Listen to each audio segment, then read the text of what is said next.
a modern podcast where Chris and Mike talk about TV, movies, superheroes, and everything in between. It's time for Superhero Slate. Hello, everyone, and welcome to Superhero Slate, the show where we run down the latest superhero entertainment news. We love TV, movies, and superheroes, so let's talk it all out. My name is Chris Dillard. And my name's Mike Royer. And on today's show, we talk about Marvel movie magic, Deadpool's bear excitement, Wolverine's last time, Lex Luthor's bald head, rub it for good luck, and more.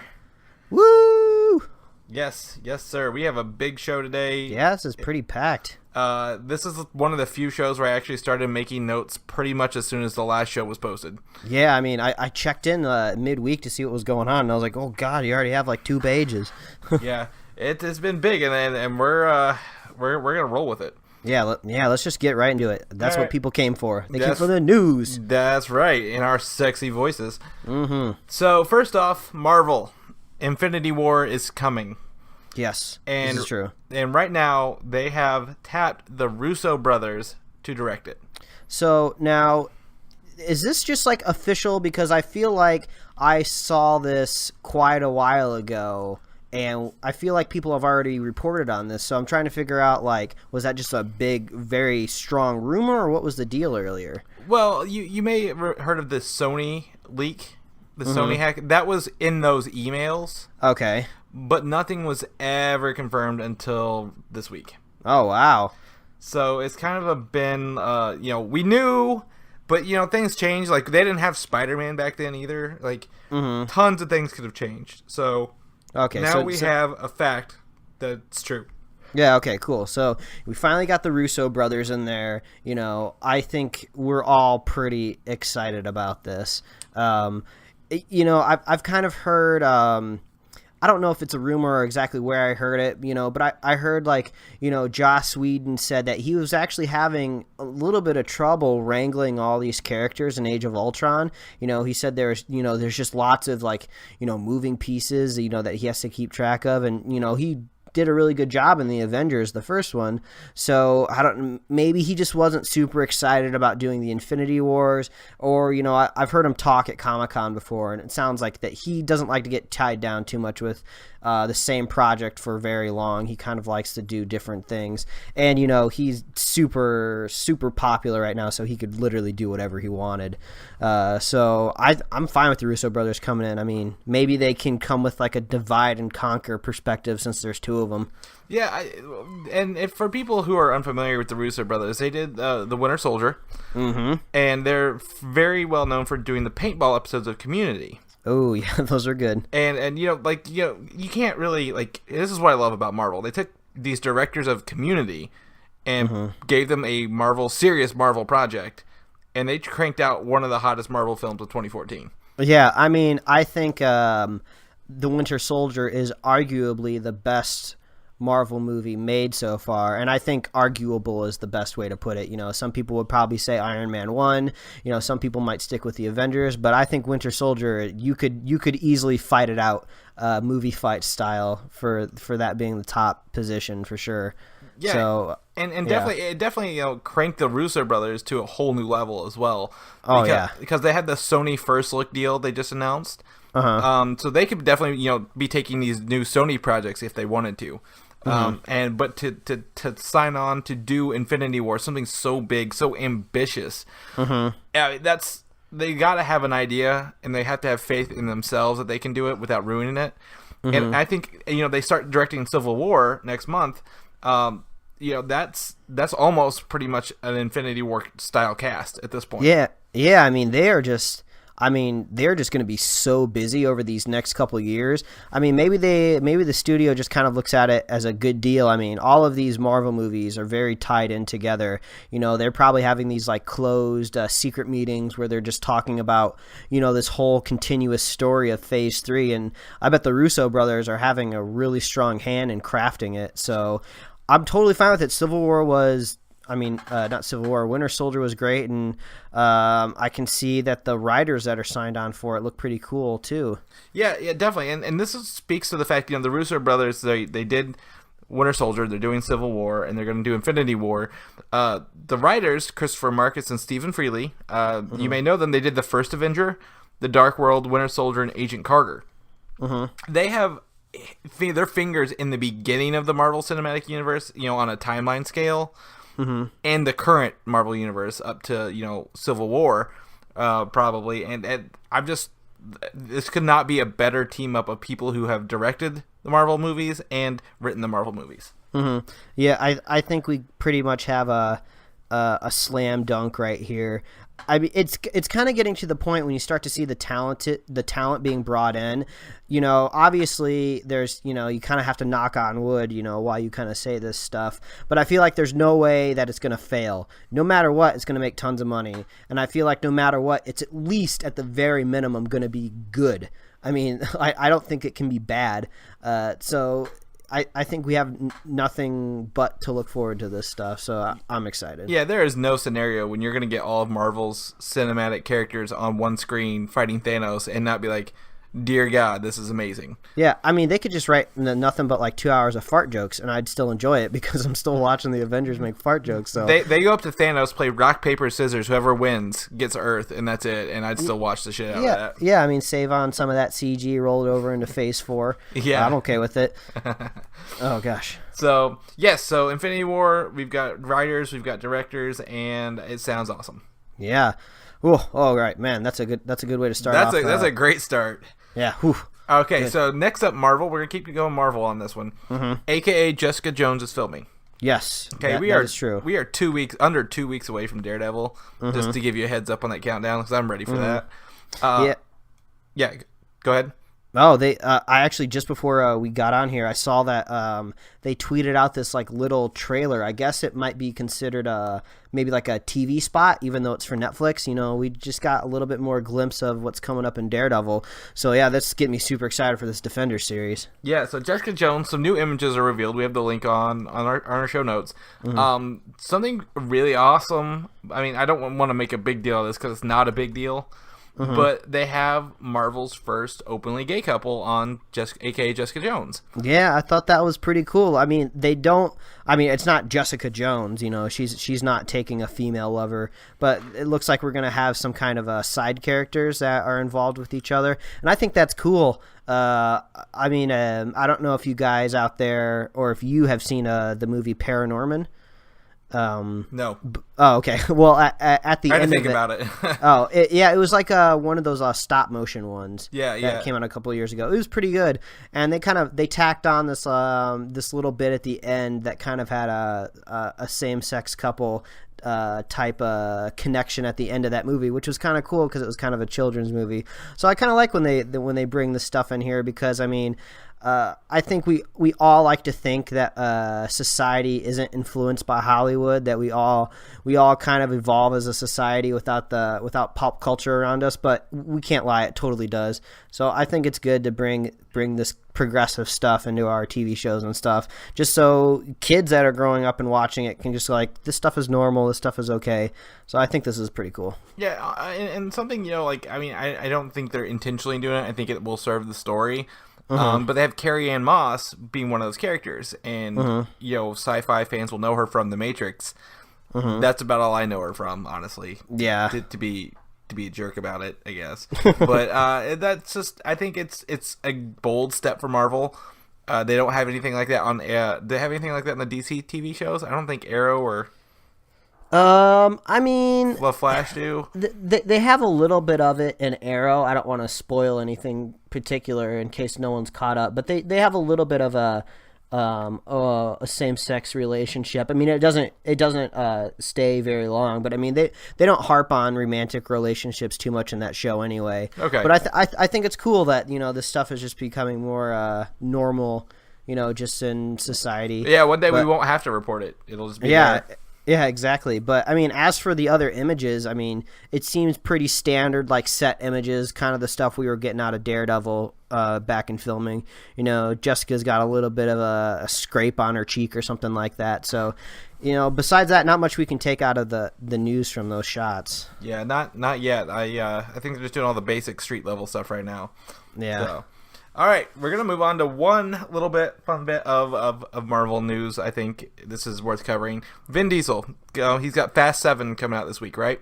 Mm-hmm. Or Furious 7. I don't know which adjective they're using. It doesn't matter. Yeah, the seventh movie about cars going real fast, and he keeps name dropping Black Bolt in all these interviews he's doing. Mm-hmm. So I don't know if he's I've known he wants to be Black Bolt, but we have him as Groot, right?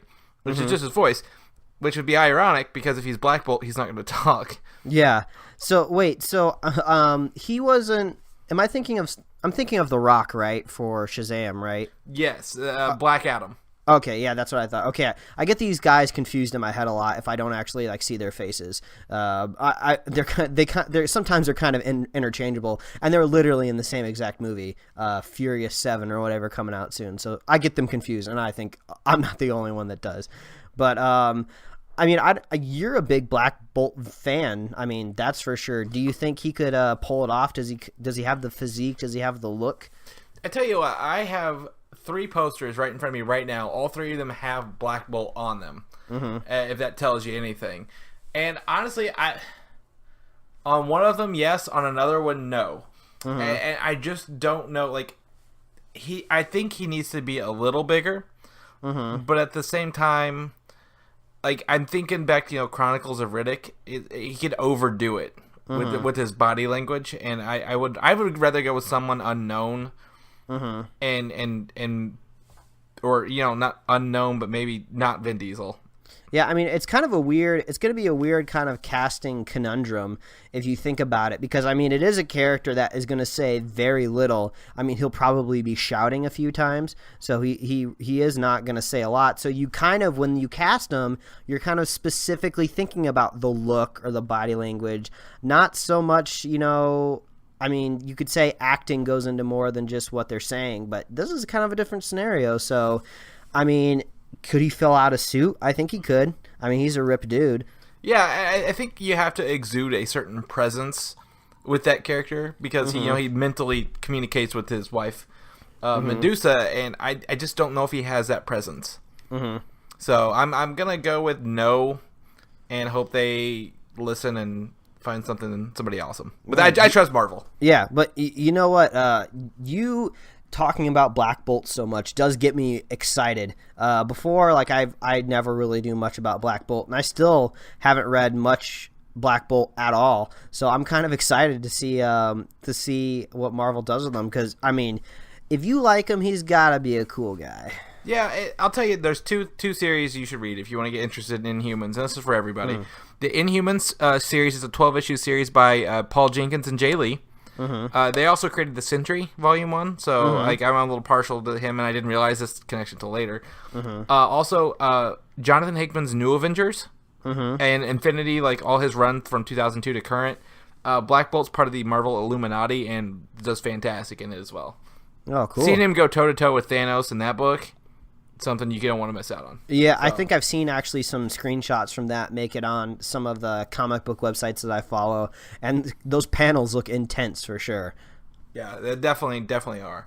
Yeah, so you guys can thank us once they start dropping Black Bolt casting, and you know who Black Bolt is, and none of your friends do. You'll feel super awesome. I take it back. I also have another one of those Marvel Masterpieces trading cards of Black Bolt in front of me as well. So just had to clarify. Get that I'm a fan beyond fans of Black Bolt, and I hope to get people excited. So I'm great to hear that. So yeah, well, I think we're all excited too. Speaking of people who get excited, ooh. Deadpool. Man, I'm not a huge Deadpool fan. Before we jump into this, but this is awesome. Yeah, I think this is honestly the biggest chunk of news from last week. So we got quite a bit of information to talk about here. So yeah, let's get going, lay it out.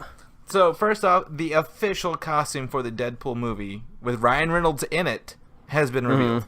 Yeah, I mean, when I don't exactly remember how I saw this first, but I saw it out of context. Either someone just sent me the image. It very well could have been you. It was me, and you asked me if it was a cosplay. Yeah, that's what it was, because the image came in and it looked so identical to what you would see in the comic book. I almost thought it could have been a screen grab from the Deadpool video game that came out like 2 years ago. Because most of the time when they adapt these characters for the screen, they tweak things enough so where you can differentiate them. But man, this costume is spot on Deadpool, 100%. Yeah, and I before we get into some context, this was released by Ryan Reynolds on Twitter, and the tweet says, "With great power comes great irresponsibility." There is a humor already in this movie. Like Ryan Reynolds will live and breathe this character better than I think he ever did Green Lantern. But like it has Deadpool, like paint me like one of your French girls on a bearskin rug in front of a fireplace. Yeah, and I believe this harkens to some sort of a photography session with Burt Reynolds at some point in history. Yeah, he was definitely naked on a bear rug, and I'm glad I didn't go that route. But yeah, man, this costume is just like spot on. It's kind of one of those things where it looks so perfect. Like, what do you even say about it? Because, usually if they take some liberties and change the costume, you could be like, oh, well, I like this unique thing that they added to it. Or like, oh, I don't like this thing they added to it. It looks different. I mean, this is just spot on. It's like, you almost can't even say anything about it. It's very true. The only thing I can say is since this is live action, and this is Ryan Reynolds in the suit, they went with the white eyes that are emotive, and I think that's going to be handled like post-production CG. Yeah, that's one thing that I'm kind of curious about for sure. I'm glad they're kind of doing that, because you have to have the emotive eyes with Deadpool, and they have to be pure white, and they nailed it. Like, honestly, you couldn't find a more identical like thing if you tried. Yeah, and I think that actually could be one thing that might concern me. So the white eyes, that's not a big deal. That doesn't bother me. But I'm kind of curious how it's going to break the realism if you see the mask, moving. When a normal human being puts on a mask, any kind of like thinness, even if it's like the thinness of like just like spandex or something, you're not going to get too much emotion with the eyebrows. I want to stop you right there. I think expecting realism from Deadpool's a little out of the... Well, yeah, but I mean, it's just kind of like, is his face going to do something like Uncanny Valley? Is it going to, is it going to look too cartoonish? Who knows? Maybe in the whole context of the movie, when you bring everything in, it's going to make sense. When we were watching that test footage from last year, I believe the eyes were emotive, correct? Yes. Yeah, and in that context, it seemed totally right because it was all CG rendered and stuff, and it made sense. So, I am a little concerned how this might translate to real life characters, but I mean, I think I'm gonna be laughing hysterically and like being just super excited seeing Deadpool do this crazy shit in this movie. So I'm not too worried either way. But that's one thing I'll be definitely looking for as soon as we get like a trailer or some sort of footage. Yeah, it'll definitely be interesting to see how they film it live as well. If they get some leak behind some scene footage or like pictures, because I would like to see this one. Like, it's probably gonna be a lot of green screen, but I still think I'd like to see it. Yeah, I mean, either way, I think it's gonna be great. I think the biggest thing still up in the air now is still the rating for this movie. Yeah, the rating, like even Ryan Reynolds said, it could be R or it could be PG-13 still. I know the script I think is rated R. But you know how they can edit, that down to a 13 as they go. But, the fact that we're still getting any movie is good. I would still go with R and hold. We saw how well Kingsman did. Oh, yeah. I mean, Kingsman was great. It was fantastic. I mean, I still keep hearing on the box office reports that it's still in the top 10, maybe even like the top 5. And it's been weeks since that movie came out. And it's coming out in this zone where typically rated R movies come out. So I think we should get a rated R Deadpool movie. I mean, you can tone him down, make him PG-13 when he comes into a future X-Men movie or something like that, or like an X-Force movie or something. But just give us our rated R Deadpool movie. People are gonna throw money at it. Don't worry about it. Yeah, if you can nail the costume that well and have the star power of Ryan Reynolds behind it, you're gonna get money. Yeah, you're gonna do all right. I mean, come on, hearing like Deadpool swear, that's gonna be awesome. Yeah. So, a lot of Deadpool. Also, if you want to check out the logo and the film, text, the font, go check out our film notes, or I guess not film notes, whatever. Show notes. Yeah. They pretty much match up with the stuff from the current comic, so you're not missing a whole lot. Yeah, maybe one day we will get the Superhero Slate movie. Oh my gosh, Superhero Slate, the movie, the musical.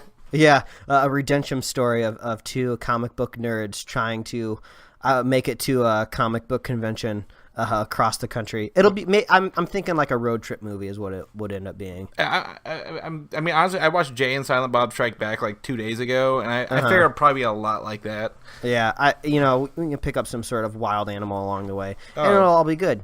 We'll work on it. Hey, these Indiegogo campaigns are working out really well right now, so maybe we can jump on that bandwagon. Oh man. Don't get my hopes up. Let's not get my hopes up. It sounds like you can get just about anything funded over there now.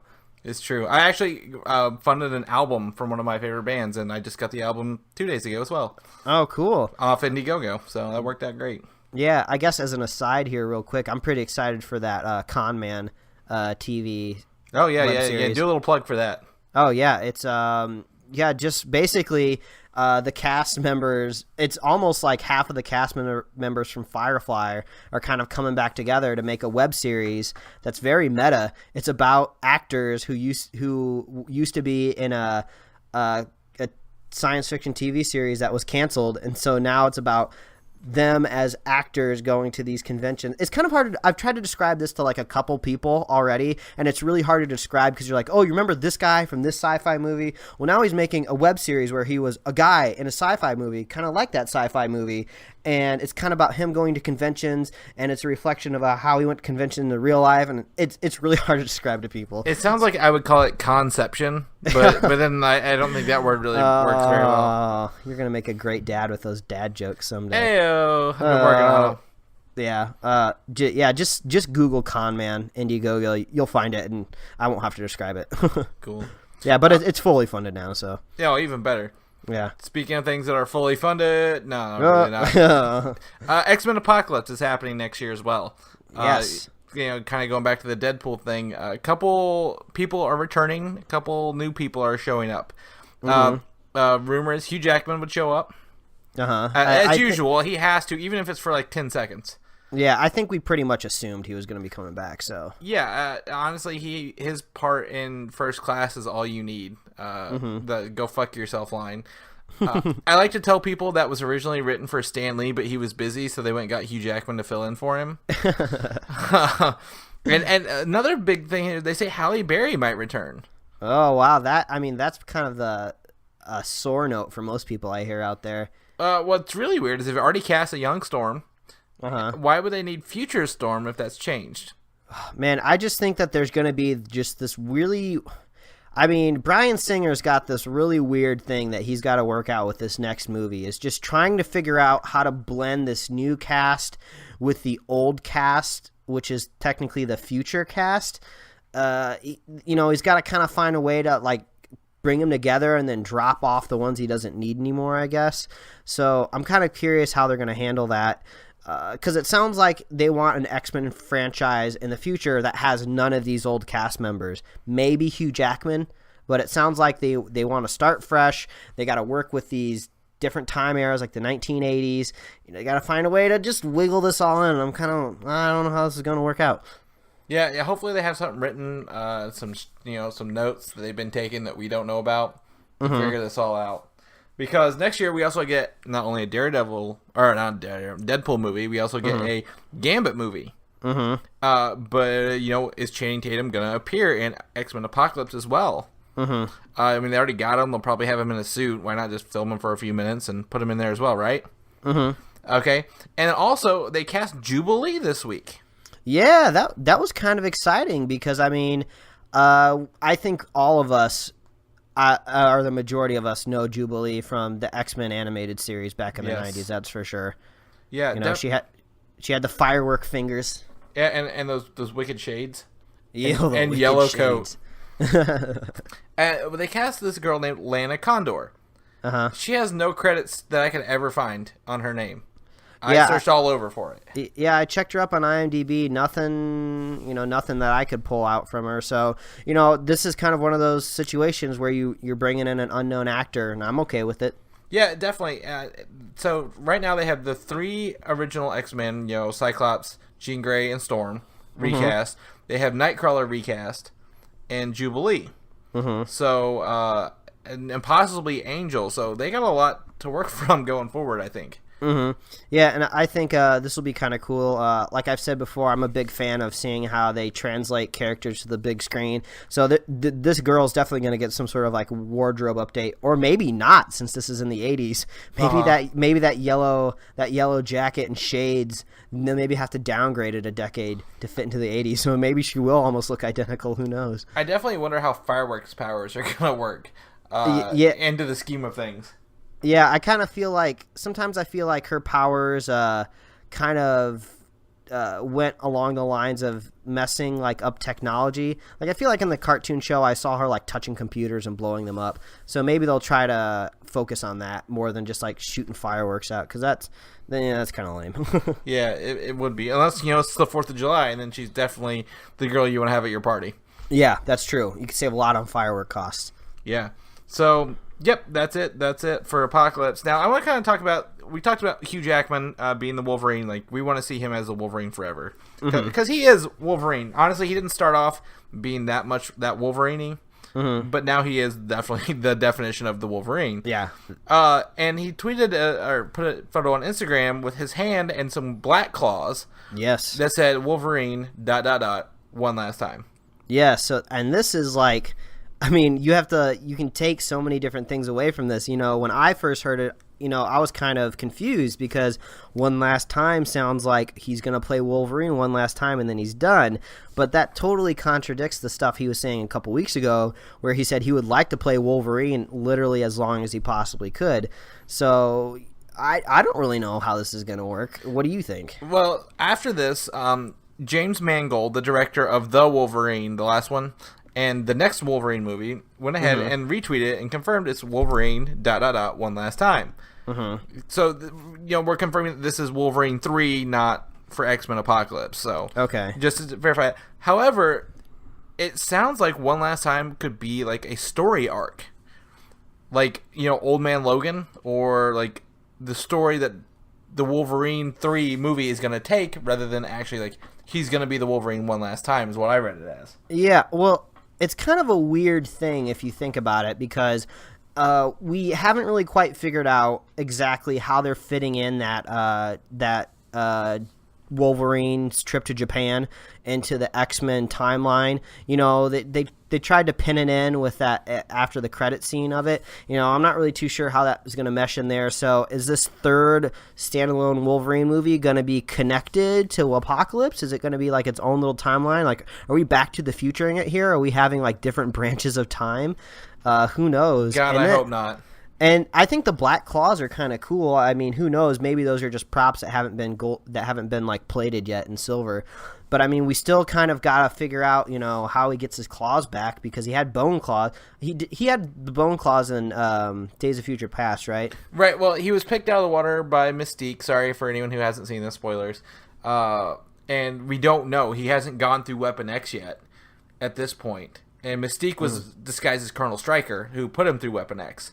Mm-hmm. And then when he was with Professor X, in the future, it didn't show his claws. So we have no idea what's going on.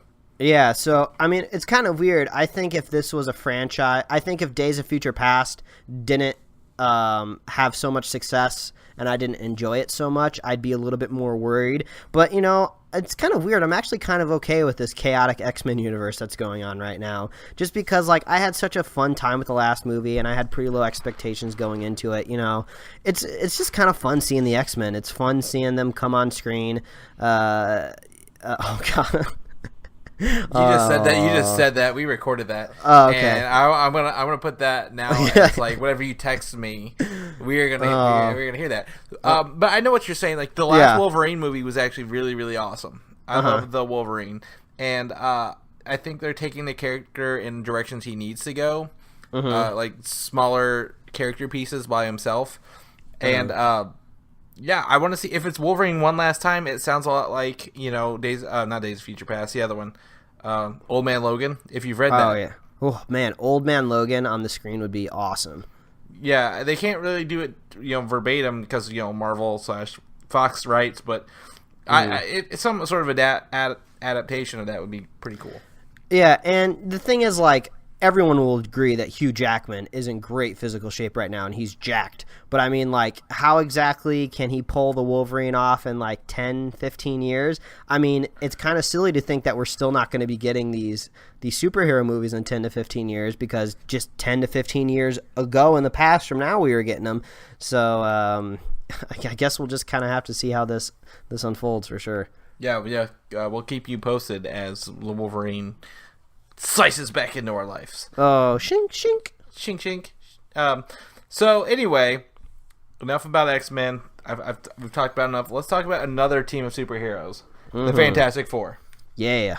There's a new poster that came out this week. It looks a lot like the old poster. Yeah, the new poster kind of looks identical to like a screenshot of the first trailer that we got. So, not much to say about the poster, but we got a little bit of a sneak peek of one of the characters. Right. So, well, the first poster shows the Human Torch and Invisible Woman, like their powers subtly going on. So that's great. We know that they go invisible and turn on fire. That is old news. However, a new poster shows the Thing up close on his face. We haven't seen the Thing's face the whole time until this new poster. And going from Jamie Bell, who's like a scrawny little guy, right, to the Thing, I like it. I like the look of the Thing, and I'm okay with it. Yeah, he looks very geody. He's very rough. He's very rugged. Obviously, this little photo that we got of him full frontal is looks like it's a marketing poster in like a different country. I don't know if you picked up what country it was. Did you? No, I did not. Okay, yeah, but it's just some dude standing in front of the poster. So we don't exactly know the colors quite yet. I'm kind of curious how orange they're going to make him. Are they going to try to make it a little bit more of a realistic clay color? Or are we actually going to get like orange Thing? That'll be kind of interesting. But yeah, he looks rough and tumble. So I think that's what we're all excited about, to see how he looks. Usually when we get a poster, a trailer is coming soon. So I would assume we're going to be getting another Fantastic Four trailer soon. That would be probably ideal for them, since it's an August release and they've had hardly any marketing until recently. I'm gonna guess Avengers is gonna drown out anything for the next month, and then as soon as Avengers is over, we're gonna see Ant-Man trailers. We're gonna see Fantastic Four trailers. We might even see a Batman Superman trailer. If we're lucky, because that's less than a year away now. Yeah, that's true. So what I like about this thing is, if we go back to the Fantastic Four, where it's got the guy from the Shield being the Thing, he's orange. It looks rubbery. This guy looks like he's a tank and could take some damage. Yeah, he looks like you could get kind of scratched. Yeah. If he was a Pokemon, I would try to capture him. Try to evolve him. Yeah, I would try to. So well, I guarantee he could probably learn Rock Throw. Oh my gosh, but can he learn like Boulder Smash? Yeah, as long as he can learn Strength, he can push those boulders out of the way, so I can get out of this goddamn cave. We'll be okay. Yeah. Fuck those Geodudes and Zubats, man. But I'm okay with it. I want to see more. I think the next one's probably gonna give us the action we want. And let's cross our fingers for that. Yeah. Speaking of faces, we got another new face picture this week. I actually expected this to be bigger than it was, but Deadpool kind of stole the light from it. Yeah, that's true. Lex Luthor, the first image of Jesse Eisenberg as Lex Luthor, dropped online this week. Yeah, I mean, I think we should note that this is a big deal. I think, like you said, it's true. The Deadpool kind of took some of the steam away from it. But, I mean, this is our, third official photo from Batman Superman? I'm going to go fourth. We have the big three, and then this one. Oh, yeah, that's true. And I think we've had, slight variations of that Batmobile photo. But still, this is our first villain that we're getting. I mean, this Batman Superman movie is getting more and more close. It's getting more and more real. Jesse Eisenberg, you look kind of weird without hair, man. I can't tell if it's like a bald cap or if it's his head shaved, really, because it looks like, you see the bumps where his hair is, but he's kind of got the egg-shaped head kind of going on. Yeah, I mean, I don't care how good your makeup staff is and how advanced bald cap technology is. If you're going to be in a Batman Superman movie and they want you to be in it, you shave your head. Your hair will grow back, man. Yeah, and it looks like a mugshot. Yeah, and I think that kind of makes sense with the type of character he's going to be. I mean, I think I'm just going to kind of have to get used to this transition of Lex Luthor basically almost being like a Wall Street villain, just in a high-rise tower, just like, pulling the strings. Kind of pseudo-Kingpin-esque, less organized crime, more like Wall Street crime a little bit with his big corporation. And I'm kind of curious how he's going to work when he's a little bit younger. I guess he could still be the lead of a corporation, but I'm just curious how serious we're going to be able to take him. Yeah, this picture, he looks pretty like hard ass, like stone cold kind of dude. Like you can see the blood vessels in his eyes on it if you look at it. And he's got like maybe a crazed look under his eyebrow. I don't know. Something's off about this picture, and it's just unsettling. And I think that's maybe what they were going for, because they nailed it. Like, I don't want to deal with Lex Luthor. Like, I'm done with him. And he is the big villain of the film, so they need to get him right. Yeah, like I'm not worried about Jesse Eisenberg's ability to perform. He's a great performer, a great actor. I'm just worried about, how this translates. I mean, this is definitely, they've been taking liberties with this DC franchise, bringing in these unique angles on these characters. Some of them not so unique, some of them different. It'll be interesting to see how it all combines together. But, I mean, I guess I don't want to say I was burned by the Superman movie, but I was super excited for the Superman movie. I was waiting to see DC and Warner Brothers come back to the slate with some really powerful hitters, and I just left the theater just a little disappointed. I just wanted more. So I just hope that this cast that they're bringing together in Batman Superman is just gonna just drive it home. For sure, because we're gonna need it. Yeah, hopefully their long game isn't shooting them in the foot. Whereas Marvel's still kind of like they plan for the long game, but they do the individual movies, and I feel like they might be shooting for the long term without focusing on the individual, and that might be where they lose it. Yeah, so. and I mean, it might seem that we're being hard, but I think we're basically just gonna be hard until they've proven themselves.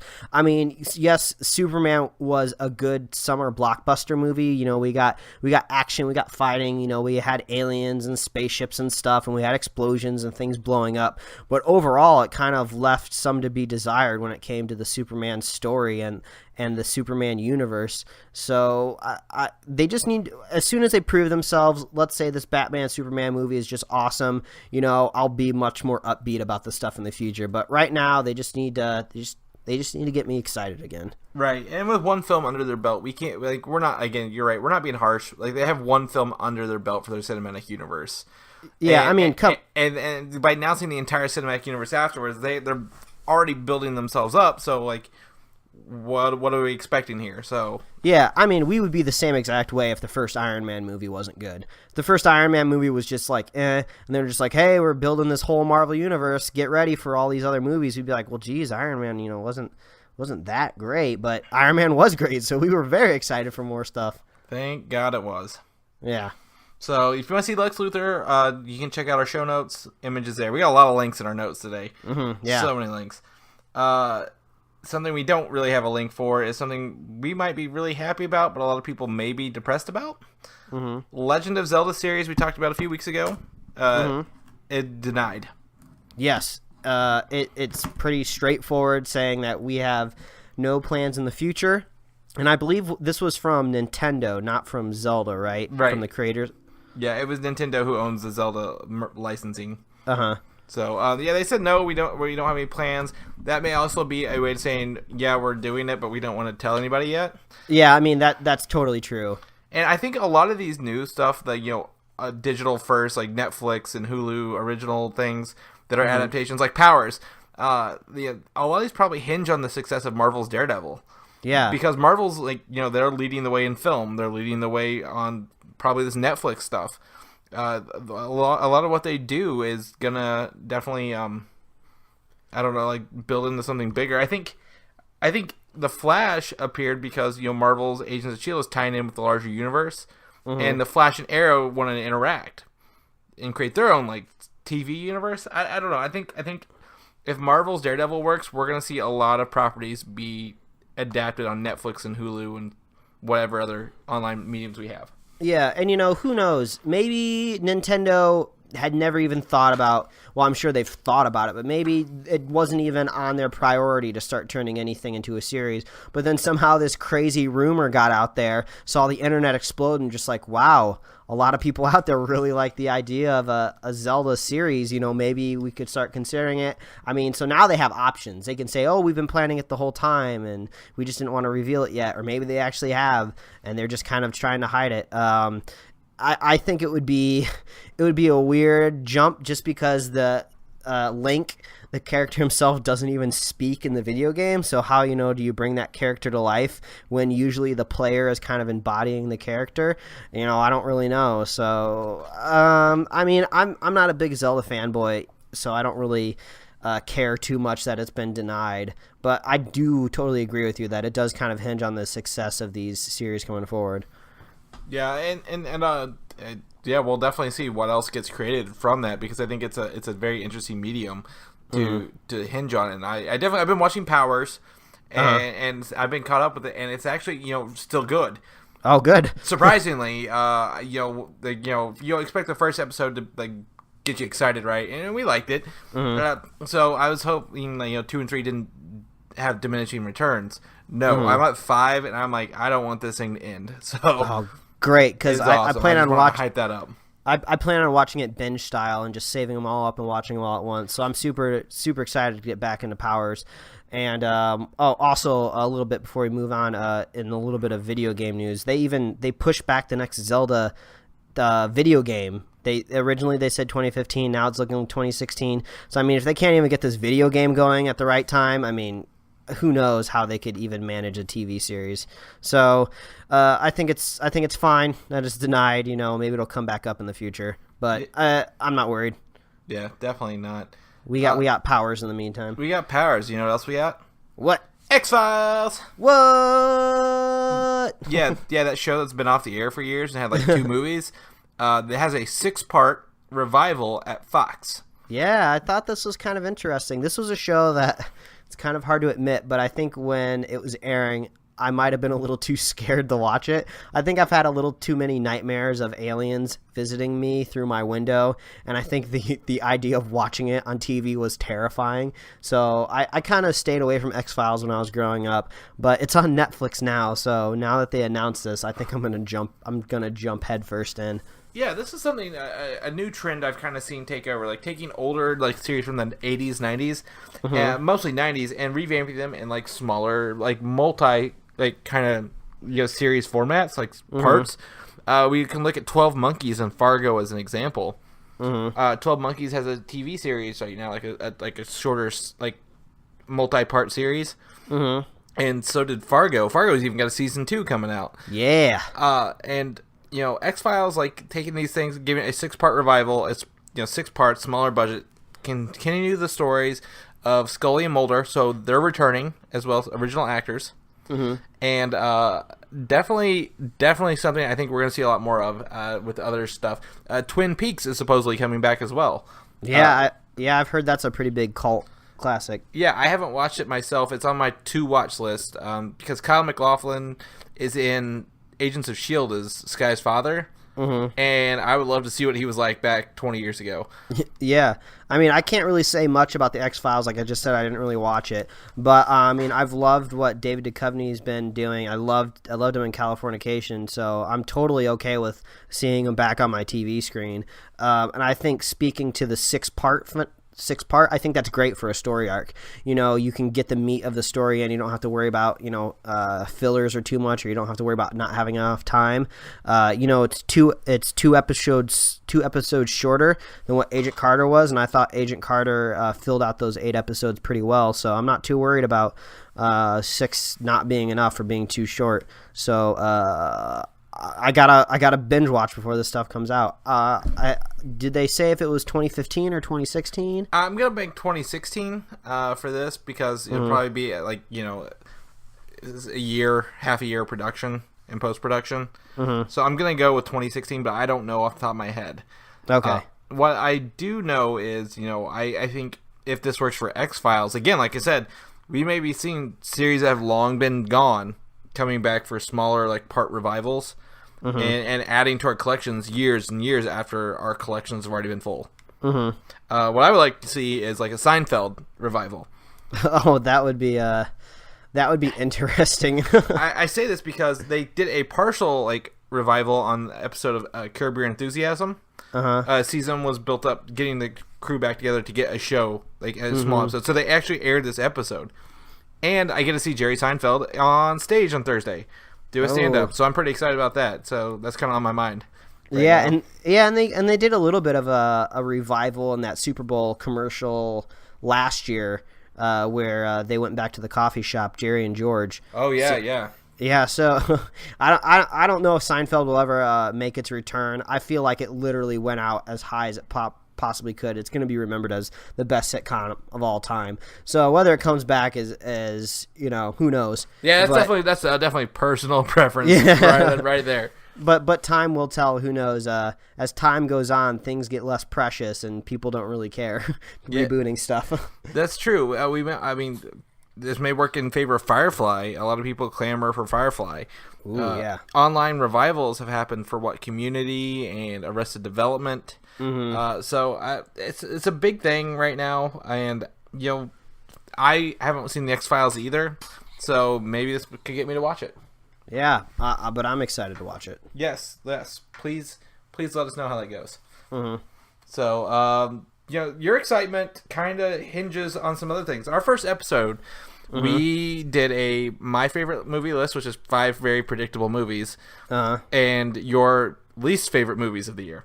Yes, least anticipated, I believe, is what we framed it. So my first one was actually Kingsman, which came out, and we both loved it. Yeah, you killed it. You nailed that prediction, bro. Yeah, and then your first one came out. What was your first one again? Oh, God, what was that? Jupiter Ascending, and it bombed. Yeah. Oh, yeah, I got that right. I got that right. Boom. So right now, your next prediction actually is in theaters, which was... Get Hard. Yes, the Will Ferrell, Kevin Hart movie. Yeah, I mean, I knew from the second I saw the first trailer that this was gonna be bad. And I see you just updated the rating, the Rotten Tomato rating. It is at a 31%. Yes, it is. I mean, you got to give leeway to comedies on Rotten Tomato. Usually, if you get around a 60%, like a low 60, it's usually watchable and halfway decent because they're a lot harder on comedy movies when it comes to those ratings. But I mean, a 31%, that's half below what we would consider okay. Yeah, and I mean, I usually try not to hinder so much of my watchability on reviews of other people, but it's kind of hard to disagree with 31%. And if I'm already not excited from the trailer, I mean, I think it's safe to say I got that prediction right.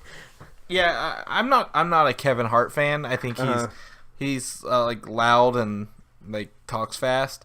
And Will Ferrell is okay when he's not trying to be like obnoxious and like hot of himself. What's that basketball movie he did? Oh gosh, what was that called? Exactly how forgettable that is. Either way, I imagine this a lot like that.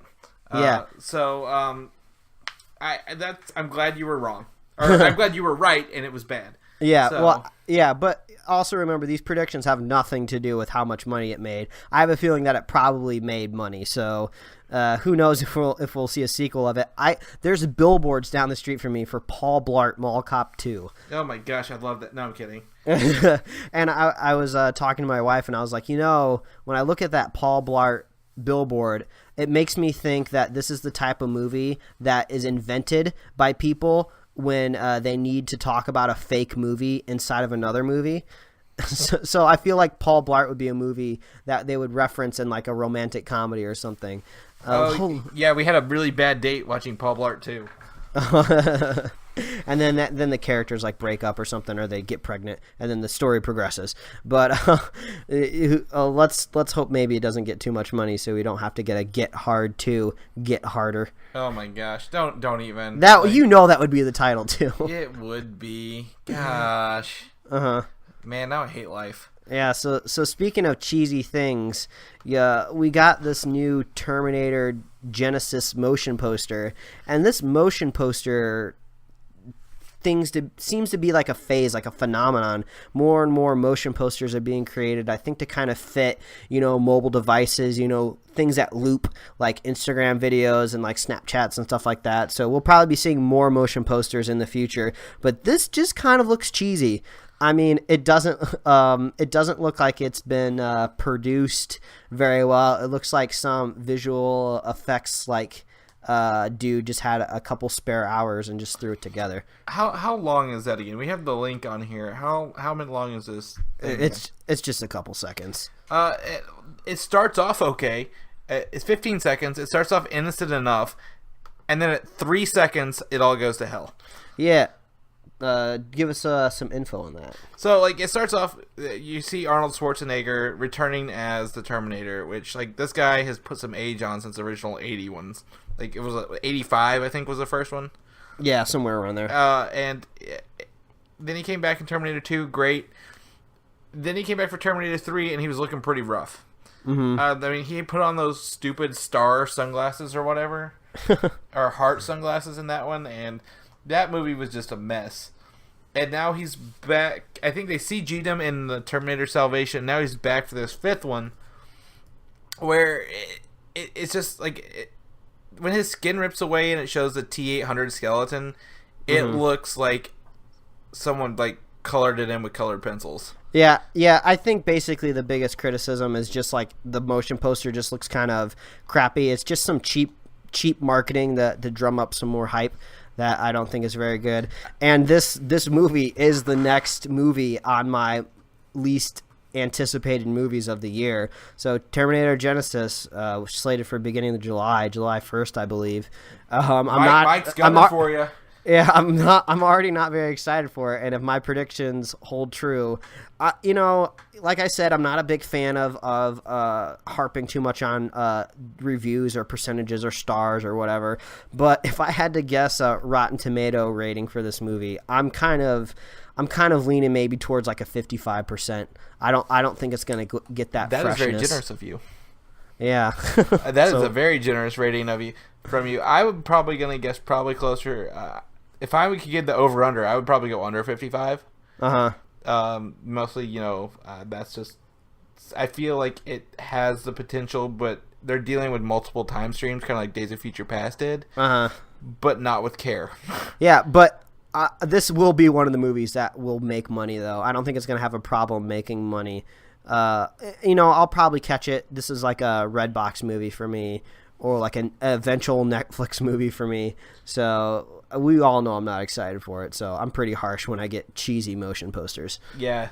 So we'll watch for that. See what Mike's rating is. My next one's actually Age of Ultron on my hype list. Yeah, I think we can agree that's gonna be point. It is good, and I want to add a little bit about that. I found out the runtime is actually 142 minutes, according to Joss Whedon, give or take a couple. Is that an increase or decrease from the last time we reported on it? I don't remember, honestly. I don't deal well when they deal 142 minutes compared to 2 hours and 21 minutes kind of deal, but I think it's definitely changed. I think it's lower than we expected. Well, I think either way. Oh, no, I was 140, what I reported on last time, and this one's supposed to be 142, which is 1 minute shy of the original Avengers. Okay. Well, either way, don't bring your giant big gulps in the movie theater. I'm going to give everyone a little bit of advice. The perfect amount of liquid to ingest during a movie is 12 ounce. Go to a gas station somewhere, or buy a 12-pack at the grocery store. Just bring in 1 can of soda. That is going to be enough to get you through the movie, and you're not going to be running out halfway through it, because I will torture myself not having to pee so I don't have to leave in the middle of Age of Ultron. That's for sure. Yeah, you don't want to miss any of that, or else you'll be confused. I don't know how we segue into drink tips from this motion poster, but don't worry about it. Don't worry about it. What we can segue into is the next Teenage Mutant Ninja Turtles movie. Yes. The sequel has a subtitle now called Half Shell. Oh. And my note here says more like half-ass. Oh, zing. But I haven't seen the first one, to be frank. You have recently? Yeah, I actually just watched it for the first time last weekend. And, it was always a movie in the back of my head where I was like, oh, I'll just catch this months later or something, a Redbox movie or something like that. So, I picked this up and I watched it. I went in with low expectations, and guess what? This movie is better than any of the Spider-Man movies that we got in the past couple years. It's better than Amazing Spider-Man 1. It's better than Amazing Spider-Man 2. And the only reason I'm comparing them to each other is Amazing Spider-Man 2 and TMNT, they shared a summer release, I believe. Not the same weekend, but they were pretty close to each other, if I believe I'm correct. Okay, I guess to me that comparison isn't much because I don't like either of those movies. Give it if you could give it on a 1 to 5, how many stars would you give out of it? I don't need to know why, but what would you give it? I would give it a solid 3 for sure. This movie is pretty weak when it comes to the story of April O'Neil, and I don't know if that's necessarily the writing or if it's just Megan Fox's performance. So when she's on the screen, just kind of ignore her. The fun is when you finally get to see the turtles. The voice actors that are portraying these turtles are just hilarious. The lines written for the turtles are they're funny, they're quippy. They actually act like teenagers. You could believe that they would be in middle school if they weren't mutated turtles. There's just legitimately funny scenes where you laugh out loud seeing what they're doing. The fight scenes are pretty cool. They animated it very well. I had a good time watching this movie, and I never thought I would say that. I'm actually looking forward to the sequel. Interesting. Yeah, and I had friends tell me they actually went and saw the movie in the theaters, and they're like, "Yeah, it was pretty good." And I didn't know if I could believe them, but I can believe it now. It was pretty decent. I don't know if it's necessarily worth like a $12 movie ticket, but it's close. It's almost worth the ticket price. Whoa, calm down now. Yeah, if this comes out on a weekend that doesn't have much going on, maybe I'll go check it out. You definitely will have to let me know because I will not. Something else. We got 2 more things here before we wrap up for the day. Yeah. The new James Bond trailer came out this week. Yes, Spectre. I liked watching it. Yeah, it was dark. I had not seen the James Bond movie until Daniel Craig took over anyway. Mm-hmm. My first one was his first one, like Casino Royale. Mm-hmm. And I went back and tried to watch older Bond movies, and I kind of like the way they're taking the new ones, the older ones. Yeah, the older ones are definitely campy, so you kind of gotta be in that mindset. Yeah, and this one kind of has like a shadow organization kind of feel, a lot like the Mission Impossible 5 trailer did last week that we talked about. Mm-hmm. And I'm interested. It picks up from Skyfall, mm-hmm. and it rolls with some stuff from Skyfall, and let's keep that train rolling on this. We have the link if you want to watch it. Yeah, the trailer was literally and figuratively dark. It was hard to see some things, like what's the guy who's playing the villain again? His name Christoph Waltz. Yeah, Christoph Waltz. His face is literally darkened, so you don't get to see it. I imagine they're hiding some sort of scarring of some sort on his face. And then just it had this dark tone. There seems to be some sort of like secret agency working below MI5. It looks kind of cool. I wasn't, when it came to the last James Bond movie, it got a lot of critical acclaim. People loved Skyfall, and I thought it was good. I didn't think it was as great as what people were clamoring over, but I'm going to be watching James Bond movies every year that they come out. It's kind of hard not to see a James Bond movie. They're always fun. They're not getting worse. Yeah, they're always fun. They're not getting worse. They're like, if we're not getting Jason Bourne movies, we might as well be watching Daniel Craig be James Bond. Yeah, maybe eventually we'll get into the schedule of like, we'll just get 1 year, we'll get a Jason Bourne, then we'll get a James Bond, and the next year we'll get a Mission Impossible. We'll always have our spy movie ready. God, we can only hope so. Yeah. So, last bit of news is kind of that doesn't fit in anywhere else, and this is because Halo 5 released a new trailer today, right before we got on recording this podcast. Mm-hmm. And I believe you said there's also a part 2 coming, too, that we are not reporting on. Yeah, there's a part. We saw part 1. Part 2 hadn't aired yet before we started recording this, so we're gonna cover part 1 this week and part 2 next week. Mm-hmm. The trailer, which is linked below, gives a tale of this other Spartan hunting the Master Chief. Mm-hmm. And we don't know the story because, it's coming. But there's a part 2, I think, is telling from the Master Chief side. That'll be coming out. We'll cover that next week. But the big thing to walk away is here, Halo 5 is coming out October 27th. Much earlier than I expected. I thought it was going to be a November release. Yeah, I mean, that's kind of the beginning of fall, tail into summer, depending on how you look at the release of video games. I mean, I'm not huge into the Halo franchise, like I've said, like you are, but I'm kind of excited. I like the idea of Master Chief having a Spartan/human adversary. All of his adversaries have been alien in nature. So I like the idea of basically him going toe to toe with basically maybe someone else with the same powers as him, just different ideology or something. So I'm kind of excited. That'll be pretty cool. Yeah, definitely. This live action trailer looks slick. Yeah, it looks beautiful. It encompasses everything Halo from Halo 1, and they hint at it in the Master Chief collection during the Halo 2 remake part. But I'm a big Halo guy. I go back years on it, and I'm excited for Halo 5 to come out and continue the Master Chief story. And we'll cover part 2 next week and maybe see if we know more about it. Yeah. So that's it, actually. Oh man, going out with a little bit of a whimper. Yeah, that's all right.